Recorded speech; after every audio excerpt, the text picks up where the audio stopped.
Hello అండి. Egg క్వాలిటీని, sperm క్వాలిటీని ఇంక్రీజ్ చేయాలి అంటే ఎలా? చాలా మంది వచ్చి అడుగుతారు. నేను doctor Sushruta, Kurnool 49 fertility centre.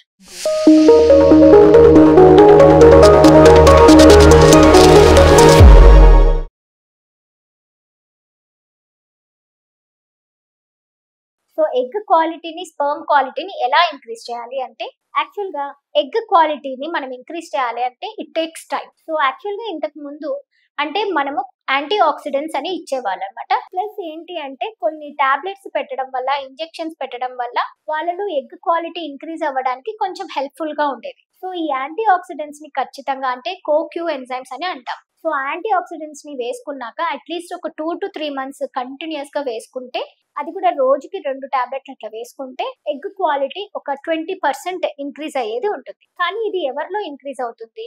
ఎవరిలో మనం ఎక్స్‌పెక్ట్ చేయొచ్చు? యాక్చువల్‌గా ప్రెగ్నెన్సీ రేట్స్ బాగా ఉండాలి అంటే 20 ఇయర్స్ టు 25 ఇయర్స్ లోపల ఏమన్నా ఉంటే మనకి సక్సెస్ రేట్ ఎక్కువ ఉంటుంది. 25 ఇయర్స్ నుంచి అంటే 25 ఏళ్ల నుంచి 35 ఏళ్ల వరకు ప్రెగ్నెన్సీ ఛాన్సెస్ కొంచెం తక్కువ అవుతుంది. ఎందుకంటే ఎగ్ రిలీజ్ అయ్యేది తక్కువ అవుతుంది కాబట్టి. 35 ఏళ్లు దాటిన తర్వాత పూర్తిగా చాలా వరకు మనకి ఏఎంహెచ్ అంటే మన బాడీలో ఆడవాళ్ళకి ఓవేరియన్ రిజర్వ్ అనేది తగ్గిపోతుంది. అలా తగ్గిపోయినప్పుడు ఎగ్ క్వాలిటీ కూడా తగ్గిపోతుంది. సో ఏఎంహెచ్ తక్కువ ఉన్నప్పుడు ప్రెగ్నెన్సీలు రావా అని చాలా మందికి డౌట్ ఉంటుంది. ప్రెగ్నెన్సీలు వచ్చే ఛాన్సెస్ ఉంటాయండి. కానీ ఏంటి అంటే చాలా రేర్ గా, చాలా తక్కువ అరుదుగా ఉంటుంది. ప్లస్ ఒకవేళ వచ్చినా గానీ ప్రెగ్నెన్సీలు సరిగ్గా నిలబడవు. అంటే అబార్షన్లు అయ్యే ఛాన్సెస్ ఎక్కువ ఉంటాయి. వీళ్ళల్లో మనం ఎగ్ క్వాలిటీని ఇంప్రూవ్ చేసుకోవాలి అంటే కనీసం ఒక 2 నెలల నుంచి 3 నెలల వరకు బాగా మెడిసిన్స్ వాడుకొని ఆ తర్వాత మనం ప్లాన్ చేసుకుంటే ప్రెగ్నెన్సీకి ఎక్కువ సక్సెస్ రేట్ ఉంటుంది. ఒక్క టాబ్లెట్స్ వల్లనే ప్రెగ్నెన్సీ సక్సెస్ రేట్స్ అనేది ఉండదండి. మనం తీసుకునే ఫుడ్, తర్వాత క్వాలిటీ ఫుడ్ తో పాటు మన quality modification, life style modifications కూడా చాలా ఇంపార్టెంట్. అంటే ఎక్కువ స్ట్రెస్ పడడం వల్ల మనకి బీపీ, షుగర్, అంటే డయాబెటీస్, బీపీ, హైపర్ టెన్షన్, తర్వాత థైరాయిడ్, ఇంకా తర్వాత మనకి ఏమన్నా ఎపిలెప్సీ, ఫిట్స్ అలాంటివి ఏమన్నా ప్రాబ్లమ్స్ ఉంటే మాత్రం ఖచ్చితంగా మన బాడీ నేచర్ చేంజెస్ ఉంటాయి. బాడీ చేంజెస్ ఉన్నప్పుడు కంపల్సరీ హార్మోనల్ చేంజెస్ ఉంటాయి. హార్మోనల్ చేంజెస్ ఉన్నప్పుడు కంపల్సరీగా మన ఓవేరియన్ రిజర్వ్ అనేది తగ్గిపోతుంది. అలానే వీళ్ళల్లో అవన్నీ కరెక్ట్ చేసుకుంటే మాత్రం చాలా వరకు సక్సెస్ రేట్ ఉంటుంది. అంటే ఎగ్ క్వాలిటీ ఇంప్రూవ్ అయ్యేది ఉంటుంది. ఇంకొకటి ఏంటి అంటే ఫుడ్. మనం ఇప్పుడు తీసుకుంటున్న ఫుడ్, మనకున్న ఎన్విరాన్మెంటల్ పొల్యూషన్ వల్ల చాలా వరకు క్వాలిటీ తగ్గిపోతుంది. అంటే మనం తీసుకున్న గాలైనా కానీ, మనం తీసుకుంటున్న బయట ఫుడ్ అయినా కానీ, ప్లస్ మనం ఇప్పుడు ఇంట్లో తింటున్న ఫుడ్ అయినా కానీ మన దానిపైన చాలా రిఫ్లెక్ట్ అవుతుంది. అంటే మంచి ఫ్రూట్స్ కానీ, వెజిటబుల్స్ కానీ, తర్వాత మనం యూజ్ చేసే ఆయిల్ అయినా కానీ, మనం యూజ్ చేయకుండా ఉండాల్సిన ప్లాస్టిక్స్ ని ఎక్కువ యూజ్ చేసుకోవడం వల్ల కానీ, తర్వాత బయట ఫుడ్ ఎక్కువ తీసుకోవడం వల్ల కానీ, ఎందుకంటే అవి ఎట్లాంటి ఆయిల్ తో యూజ్ చేస్తారో మనకు తెలీదు. అండ్ ఇప్పుడు ఎక్కువ బయట నాన్ వెజ్ తినే వాళ్ళైనా కానీ, అంటే ఎందుకంటే చాలా వరకు ఇప్పుడు ఇంజెక్టబుల్స్ యూజ్ చేస్తున్నారు కాబట్టి చికెన్ కైనా కానీ అవి ఒక్కొక్కసారి మనకి నెగిటివ్ ఇంపాక్ట్ వస్తుంది మన ఎగ్స్ పైన. సో కొంచెం చూస్ చేసుకొని అంటే మన ఫుడ్ని ఏమైతే తీసుకోవాలో, ఎలాంటి ఫుడ్ని తీసుకోవాలో అలాంటి దాన్ని సెలెక్ట్ చేసుకొని మనం ఫుడ్ని ఇంప్రూవ్ చేసుకుంటే మాత్రం మన ఎగ్ క్వాలిటీని ఇంక్రీజ్ చేస్తుంది. దీంతో పాటు స్ట్రెస్. చాలా మంది ఇప్పుడు ఎక్కువ మొబైల్స్ యూస్ చేయడం వల్ల, ఎక్కువ టీవీ యూస్ చేయడం వల్ల, తర్వాత ఎక్కువ బయట ఉండడం వల్ల ఏమవుతుంది అని అంటే మనకి మన బ్రెయిన్ కి స్ట్రెస్ ఎక్కువైపోయి సరిగా నిద్రపోకపోవడం, అంటే నైట్ అంతా చాలా మంది మేల్కొని టీవీలు, ఫోన్లు చూసుకోవడం వల్ల స్ట్రెస్ అనేది ఇంక్రీజ్ అవ్వడం వల్ల మెలటోనిన్ అనే హార్మోన్ రిలీజ్ అవ్వకపోవడంతో మనకి నిద్రపోవాల్సిన టైం కూడా తగ్గిపోతుంది. ఆ హార్మోన్ రిలీజ్ తగ్గిపోయినప్పుడు మన బాడీలో, మన బ్రెయిన్ లో ఎఫెక్ట్ పడడం వల్ల మనకి ఏమవుతుంది అంటే ఈ మెలటోనిన్ అనే హార్మోన్ డైరెక్ట్ గా ఎగ్ పైన ఎఫెక్ట్ ఉంటుంది అనమాట. సో మంచిగా నిద్రపోతే మంచిగా ఎగ్స్ కూడా ఫామ్ అయ్యే ఛాన్సెస్ ఉన్నాయన్నమాట. అంటే ఇది ప్రూవెన్ అండి, అంటే కొన్ని స్టడీస్ లో కూడా ఉంది. సో మనం ఎంతవరకు చూసుకోవాలో దానికి ఒక టైం లిమిట్ పెట్టుకొని మనం మొబైల్స్ ని కానీ, టీవీస్ ని కానీ అవాయిడ్ చేసుకుంటే ఎగ్ క్వాలిటీ ఇంప్రూవ్ చేసుకోవచ్చు. ఇంకొకటి ఏంటి అంటే స్పెర్మ్ క్వాలిటీ.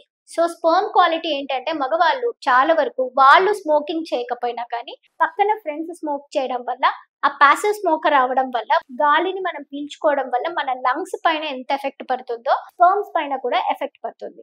సో వీళ్ళల్లో ఏమవుతుంది, మార్ఫాలజీ తగ్గిపోతుంది, మొటిలిటీ తగ్గిపోతుంది, కౌంట్ కూడా తగ్గిపోతుంది.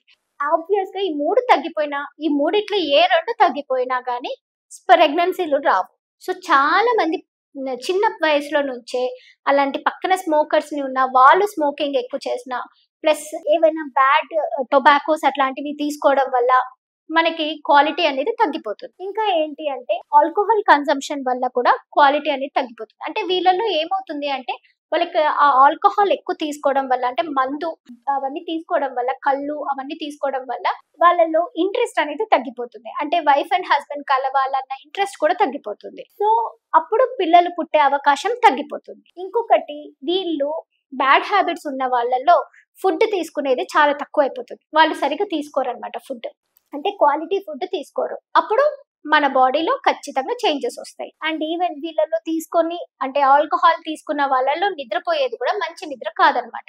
ఆ నిద్ర వల్ల కూడా అది సరిగ్గా లేని వాడడం వల్ల కంపల్సరీగా ప్రెగ్నెన్సీ పైన ఎఫెక్ట్ పడుతుంది. ఇవన్నీ అవాయిడ్ చేసుకొని మంచిగా హ్యాబిట్స్ ఇంప్రూవ్ చేసుకొని, తర్వాత వాకింగ్ కానీ ఎక్సర్సైజెస్ కానీ మన బాడీని కొంచెము స్ట్రెస్ లో పెట్టుకోకుండా రిలీవ్ చేసుకునే మార్గాలు చూసుకుంటే మాత్రం ప్రెగ్నెన్సీ రేట్స్ ఇంక్రీజ్ చేసుకోవచ్చు. ఎలా అంటే బోత్ ఫీమేల్స్ లో ఎగ్ క్వాలిటీని, మేల్స్ లో ఖచ్చితంగా స్పెర్మ్ క్వాలిటీని ఇంక్రీజ్ చేసుకోవచ్చు. అండ్ ఇంకొకటి ఏంటంటే చాలా మంది మగవాళ్ళు ప్రెగ్నెన్సీలు పెళ్ళైనాక రావట్లేదు అంటే వైఫ్ మీదనే చెప్తారు. కాదండి, హస్బెండ్స్ లో కూడా కొన్ని హార్మోన్స్ చేంజెస్ ఉంటాయి. ఎందుకంటే పేరెంట్స్ నుంచి వచ్చే కొన్ని డిసీజెస్ ఉంటాయి. అంటే థైరాయిడ్, డయాబెటీస్, హైపర్ టెన్షన్, ఇవన్నీ పేరెంట్స్ నుంచి వస్తాయి అన్నమాట. సో అలా వచ్చినప్పుడు మనము ఒకసారి మన బ్లడ్ టెస్ట్లు కానీ చేయించుకొని మనలో ఏమైనా లోపాలు కూడా ఉన్నాయా, మన కౌంట్ ఏమైనా తక్కువ ఉందా అని చెక్ చేసుకుంటే మాత్రం ఖచ్చితంగా సక్సెస్ రేట్ ఉంటుంది. ఇంకా పల్లెటూర్లలో చాలా వరకు మనము ఓపీ పాయిజనింగ్ యూజ్ చేస్తాం. అంటే మనము మందులు చదువుతూ ఉంటారు కదా, మీరు పొలాలకి మందులు చల్లేటప్పుడు దానికి యూజ్ చేసే ఆ కెమికల్స్ వల్ల, అవి పీల్చుకోవడం వల్ల మన బాడీకి ఎఫెక్ట్ పడి కణాలు తగ్గిపోతాయి.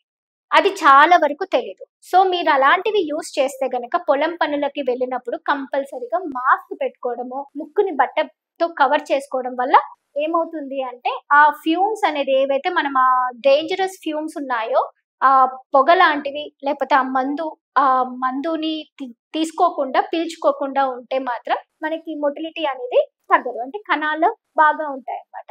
ఇంకొకటి ఏంటి అంటే చాలా వరకు పెళ్ళయ్యాక 10 ఏళ్ళైనా గానీ, 5 ఏళ్ళైనా గానీ, పోనీ 6 ఏళ్ళైనా, 5 ఏళ్ల తర్వాత కూడా ప్రెగ్నెన్సీ రాకపోతే అపోహలో ఉంటారు. వస్తుందిలే ప్రెగ్నెన్సీ, తర్వాత వస్తుంది, నిదానంగా వస్తుంది అని వెయిట్ చేస్తూ ఉంటారు. కానీ ఇప్పుడున్న సిచ్యువేషన్, అంటే ఇప్పుడున్న ప్రాబ్లమ్స్ లో మనకి ప్రెగ్నెన్సీలు చాలా ఈజీగా రావట్లేదు. సో పెళ్ళైన 3 ఏళ్ల తర్వాత కూడా ప్రెగ్నెన్సీలు రావడం లేదు అంటే మాత్రం డాక్టర్ ని అప్రోచ్ అయితే, భార్యాభర్తలు ఇద్దరు అప్రోచ్ అవుతే మాత్రం సక్సెస్ రేట్ చాలా బాగా ఉంటుంది. Thank you.